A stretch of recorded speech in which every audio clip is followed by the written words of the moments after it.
최우수상을 받으신 이 브랜드 펫코치 같은 경우에는 반려동물의 체온 조절 기능을 적용한 친환경 매트라는 부분과 또 하나는 뭐죠? 매트의 기술력이라는 게 들어갔을 거 아니에요. 어떤 게 이 반려동물의 체온 조절을 할 수 있는 센서라든가 이런 것들이 들어가지 않았을까 생각합니다. 기술 플러스 친환경이라는 아이템에 반려동물이라는 부분까지가 가산점이 됐을 거라고 생각이 되고요.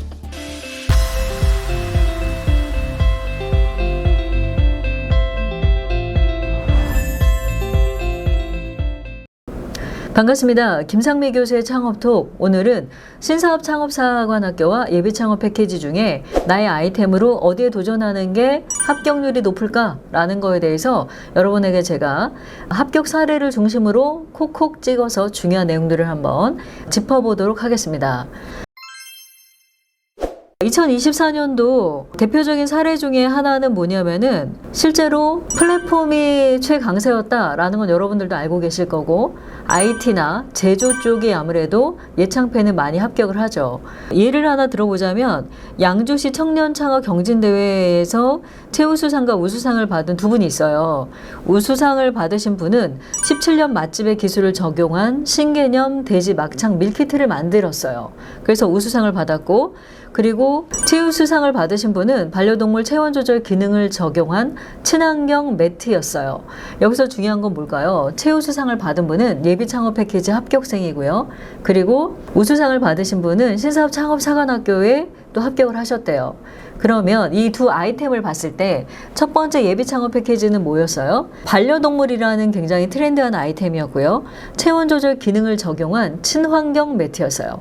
매트가 친환경적이지 않을 수 있죠. 여러분들 요가 매트를 하나 만들어도 요가 매트에 만드는 재질이 뭐냐, 이게 실제로 이 매트가 다시 한번 리사이클링이나 업사이클링이 가능한 소재이냐, 아니면은 한번 사용하고 버려지는 소재이냐 라는 것들도 되게 문제가 많이 되고 있죠. 왜?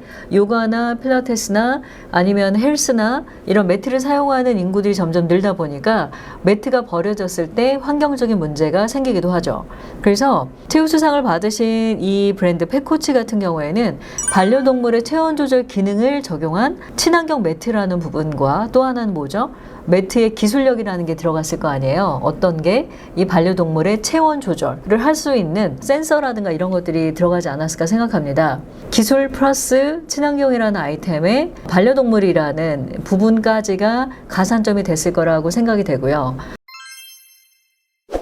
그리고 우수상은 되게 좋아요. 뭐가 좋으냐면 소상공인형 아이템이에요. 17년 맛집 기술을 적용한 신개념 돼지 막창 밀키트. 이건 친환경이다 아니다, IoT 기술이 들어갔다, 아니 어떤 제조 기반에 있어서 신기술이 들어갔다 라는 것보다는 맛에 대한 특허, 제조 공정에 관한 특허는 들어갈 수 있죠. 그리고 밀키트예요. 근데 원래 여러분 식당은 과밀 업종이기 때문에 뭐가 안 돼요? 신사업 창업 사관학교가 안 돼요. 근데 이분은 어떤 것 때문에 된 거죠? 맞습니다. 밀키트라는 부분 때문에 신사업 창업 사관학교에 합격을 한 케이스이죠. 그래서 외식업은 안 되고요. 카페도 안 돼요. 근데 카페는 안 되는데 카페 플러스 알파는 되죠. 그래서 여러분한테 제가 2022, 23, 24, 25년까지 하고 있는 이야기가 있어요. 그게 뭘까요? 예전에는 카페가 됐어요. 그런데 지금은 카페 플러스 복합 문화 공간이라든가 융복합하거나 복합해야지만 합격할 수 있어요. 그런데 청창사에 붙은 이 합격 사례 중에 이런 게 있죠. 카페에서 바리스타가 뭐를 하죠?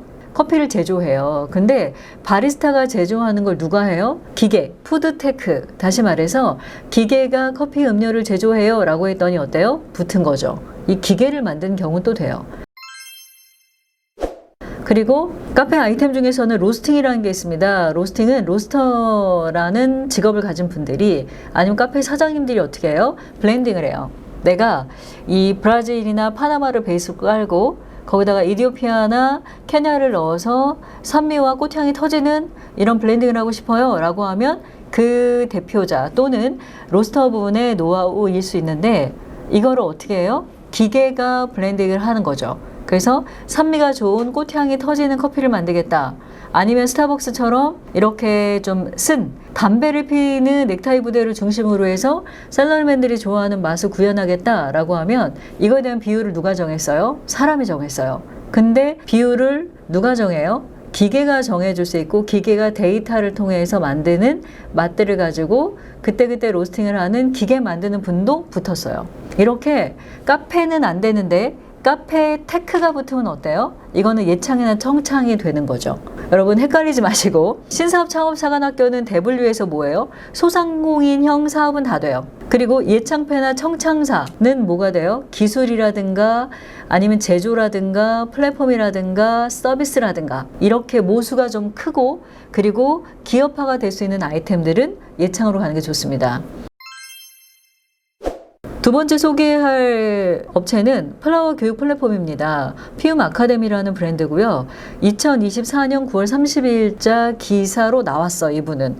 굉장히 아름다운 여성 대표님이신데 플로리스트 전문 온라인 교육 플랫폼 피움 아카데미는 우리 한혜수 대표님 지도하에 청주 여자교도소 수감자 17명이 화해장식 기능사 시험에 전원 합격하기도 했대요. 근데 여기 같은 경우에는 2024년도 예비창업 패키지 사업의 지원을 받아서 제작된 온라인 플로리스트 전문 교육 플랫폼이에요. 그러면 플로리스트 전문 교육 플랫폼이 되면 바리스타 전문 플랫폼도 되겠죠. 그러면은 여러분 부동산 관련된 플랫폼도 될까요? 뭐 이렇게 교육 플랫폼인데 실제 모수가 많고 직업화로 활성화될 수 있는 분야다라고 하면 어때요? 플랫폼으로 교육 아이템도 아주 훌륭한 아이템이 됩니다. 그래서 내가 반려동물 간식을 만들어요. 내가 시니어들의 재취업을 위한 어떤 플랫폼을 만들어요. 이런 분들 다 합격할 수 있어요. 그래서 첫 번째 플랫폼은요. 나의 목표 시장. 나의 탐샘송 중에 전체 시장의 규모가 어떻고 그리고 가장 중요한 거는 수익 시장으로 현재 나의 이 목표 시장에 해당되는 인구가 얼마나 되느냐 수요자가 얼마나 되느냐가 되게 중요합니다. 그래서 거기에 어필할 수 있는 부합할 수 있는 아이템이라고 하면 교육 플랫폼도 강추입니다. 그 다음 아이템은 이런 게 있어요. 헌화 대행 및 생활을 배달하는 추모시설의 조화 쓰레기 문제를 해결하는 아이템도 있고요. 그리고 또 합격한 분들 중에는 화분가리, 분갈이라고 하죠, 여러분. 이런 부분 관련된 식물 집사, 식물 시장에도 상당히 많은 합격생들이 나오고 있습니다. 그러면 반려동물뿐만이 아니라 반려식물이란 것도 괜찮고요. 그리고 그 이후에 유사한 아이템들도 상당히 좋을 수 있겠죠.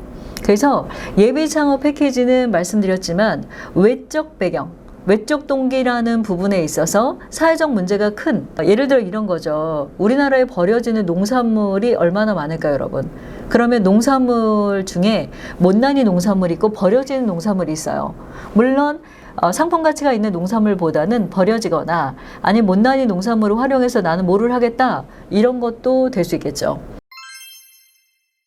농가소득 5천만 원을 목표로 농협이 다양한 사업을 진행을 하고 있습니다. 그런데 농가소득이 5천만 원이 되지 않는 이유는 뭘까요? 그럼 이 문제를 해결하는 게 뭐가 있을까? 그리고 또 하나 요즘에 아이템 중에 우리나라는 저출산이 상당한 문제가 되고 있죠. 그러다 보니까 출산을 해야 되는 가임기 여성을 또는 신혼부부를 대상으로 한 식단 프로그램도 합격한 케이스가 되죠. 이렇게 사회적 문제가 되고 있는 이슈들을 정리해서 내가 그 이슈에 대한 것들을 사업화하겠다. 근데 사업화를 하는데 어떻게 하겠다?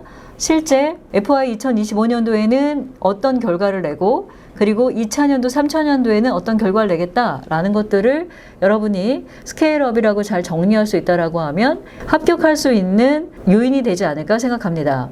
이렇게 신사업 창업사관학교는 소상공인형 아이템으로 매장을 중심으로 하거나 온라인 셀러형이거나 라이프 혁신형이라고 해서 우리의 의식주를 기반으로 한 그리고 온라인 안에서 쉽게 창업할 수 있는 아이템 등으로 도전한다라고 하면 합격할 수 있는 확률이 높아지고요. 예창패는 기업화가 가능하고 그리고 현재 이 아이템이나 서비스에 대해서 탐샘송 목표 시장이 명확하게 기업화할 수 있는 아이템이다라고 하면 합격할 수 있습니다. 오늘은 예비창업 패키지와 신사업 창업사관학교 합격 아이템을 중심으로 여러분에게 설명을 드렸고요. 나의 아이템이 어디에 맞을지 그리고 나의 아이템을 어떻게 확장시키면 신창사인데 예창패를 갈 수 있는지 그리고 예창패 떨어지면 신창사는 어떻게 축소해서 써야 하는지에 대한 내용들을 한번 정리해봤습니다. 오늘 영상을 통해서 예비창업 패키지와 신사업 창업사관학교 준비하시는 모든 분들에게 큰 도움 되셨길 바라고요. 지금까지 김상미 교수였습니다. 감사합니다.